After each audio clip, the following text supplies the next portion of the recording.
Une sacrificature royale, un Pierre de neuf. Pierre cite Exode 19:6, un royaume de sacrificateurs. Remarquez l'association de deux idées, roi et sacrificateur. Royaume et sacrificature, deux fonctions associées, le trône et l'autel. Quelle est donc la signification de cela? C'est sans aucun doute par la soumission, le renoncement, l'abandon, le dépouillement et la souffrance que le trône opère et que la puissance divine s'exerce dans cet univers. C'est la souffrance et la gloire, la faiblesse et la puissance, choses qui semblent contradictoires. C'est ce que nous trouvons dans la parole, au milieu du trône, un agneau, Apocalypse 5:6. Ici est le symbole le plus fort de l'infléchissement même au mal.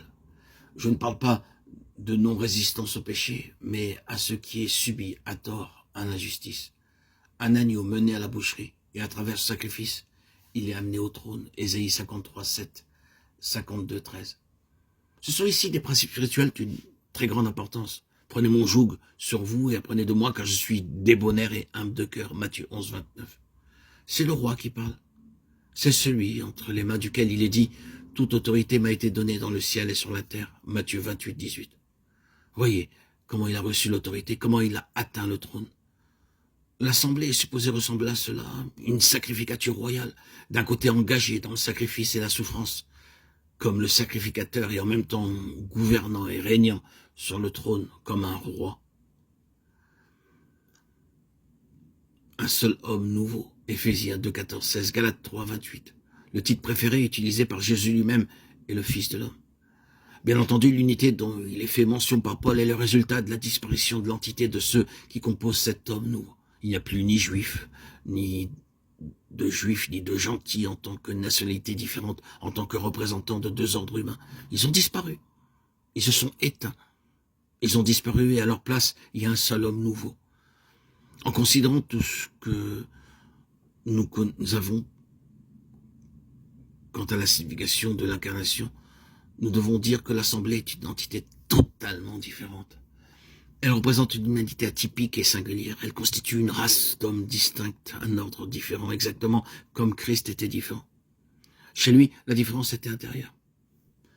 En le considérant d'extérieur, les gens ne discernaient pas la grande différence. Il se peut qu'il y ait eu quelques traits qui étaient différents des autres hommes, mais s'il en fut ainsi, ils n'ont pas été impressionnés par ces traits. Ils ne voyaient pas la différence qu'il y avait entre lui et les autres hommes. Celui-ci n'était-il pas le charpentier, Marc 6:3 ? Il parlait de lui comme il l'aurait fait d'autres hommes, le considérant de l'extérieur. Mais en tant qu'homme, il était différent. L'homme qui se trouvait à l'intérieur de l'enveloppe corporelle était un homme différent, gouverné par des lois différentes, par des conceptions entièrement différentes de celles par lesquelles les autres gens étaient gouvernés. Il était gouverné par les cieux, et ainsi, dans ce sens, il demeurait un mystère. Bien des années plus tard, Jean disait en écrivant sa lettre, c'est pourquoi le monde ne nous connaît pas, parce qu'il ne l'a pas connu. 1 Jean 3:1. Nous aussi sommes des êtres d'un autre genre, et cela devrait être, si je peux m'exprimer ainsi, tout à fait naturel. Le réel secret, la signification réelle est intérieure, n'est-ce pas? Extérieurement, nous ne sommes peut-être pas différents des autres gens, et bien qu'il doive y avoir quelques marques extérieures, ceci n'est pas quelque chose que nous produisons. Nous n'essayons pas sans cesse d'être différents. Mais effectivement, il y a le fait dont nous ne sommes pas nous-mêmes conscients, qu'il y a quelque chose en nous et parmi nous qui n'appartient pas à cette création, quelque chose qui parle d'un autre monde, d'un autre ordre, d'une autre vie, d'une autre nature. Dans des circonstances données, nous ne nous comportons pas comme d'autres simplement le feraient. Et si l'Église composée de beaucoup d'individualités est appelée à ressembler à cela, un seul homme nouveau. Voilà la représentation de ce que pourrait être donné comme nom à l'Église. Éphésiens 2:14-16, Galates 3:28.